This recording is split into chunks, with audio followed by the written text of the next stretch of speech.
ఇది radial fibre. దీన్ని మనం ఏం చేస్తామంటే లోపలికి ఇంట్రొడ్యూస్ చేసేసి ఒక 2 సెంటీమీటర్ జంక్షన్ నుంచి, సో మనకు తొడ దగ్గర ఒక 2 సెంటీమీటర్ జంక్షన్ ఉంటుంది, ఎస్ఎఫ్జే జంక్షన్ అని. ఆ జంక్షన్ నుంచి కొంచెం దూరం ఉండి అక్కడ నుంచి మనము ఈ వేడినిచ్చి మొత్తం వెయినంతా కాల్చేసుకుంటూ వస్తాం. సో ఇక్కడ వెయినంతా కాల్చడం వల్ల అడ్వాంటేజ్ ఏమవుతుందంటే తొడ దగ్గర నుంచి స్టార్ట్ అయ్యి ఈడి వరకు కాల్చేస్తాం రక్తనాళాన్ని.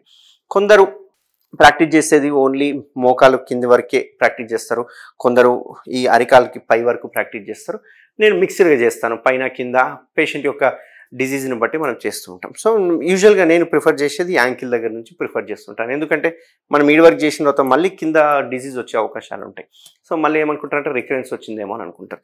సో మనం ఏం చేస్తామంటే ఈ వెయిన్ ఏదైతే ఉందో మొత్తాన్ని కాల్ చేసేస్తాం. సో పర్టికులర్ హీట్ పెట్టేసేసి కాల్ చేస్తాం. వన్స్ కాల్ చేసినామంటే రక్తనాళం లోపల ఉండే ఎండోథిలియం లేయర్ ఏదైతే ఉంటుందో ఆ లేయర్ డ్యామేజ్ అయిపోయి అతుక్కపోతుంది అన్నట్టు. వెయిన్ అనేది డ్యామేజ్ అయిపోయి ఒక క్లాట్ లాంటిది ఫామ్ అయిపోయి అక్కడ మొత్తం మెల్లగా వెయిన్ అనేది అబ్జార్బ్ అయిపోతుంది, థ్రాంబస్ ఫామ్ అయిపోతుంది. ఇట్లా ఫామ్ అయిపోయిన తర్వాత వెయిన్ అనేది మెల్లగా అబ్జార్బ్ అయిపోతుంది. అయితే ఈ లేజర్ చేయడం వల్ల ఏంటి అంటే ఎటువంటి పెయిన్ ఉండదు పెద్దగా, జస్ట్ ఏదో ప్రికింగ్ సెన్సేషన్ లాగా ఉంటుంది. అండ్ మోస్ట్ ఇంపార్టెంట్ ఏంటంటే మనం ఇక్కడ నుంచి చేస్తాం కాబట్టి టుమిసెంట్ అనస్థీషియా అని ఒకటి ఉంటుంది. అంటే ఆ లేజర్ యొక్క వేడి చుట్టుపక్కల పాకకుండా ఉండడానికి మనం కొంచెము సెలైన్ వాటర్ ఇస్తాం, అందులో కొన్ని మందులు యాడ్ చేసి ఇస్తాం. ఆ యాడ్ చేయడం వల్ల ఏమవుతుందంటే ఈ సెలైన్ వల్ల ఆ హీట్ అనేది పక్క వాటికి జనరేట్ అవ్వకుండా ఉంటుంది, ఎందుకంటే అది లేజర్ అనేది హీట్ చాలా ఎక్కువ ఉంటుంది, హీట్ అట్లనేది చుట్టుపక్కల పాకకుండా చేస్తాం.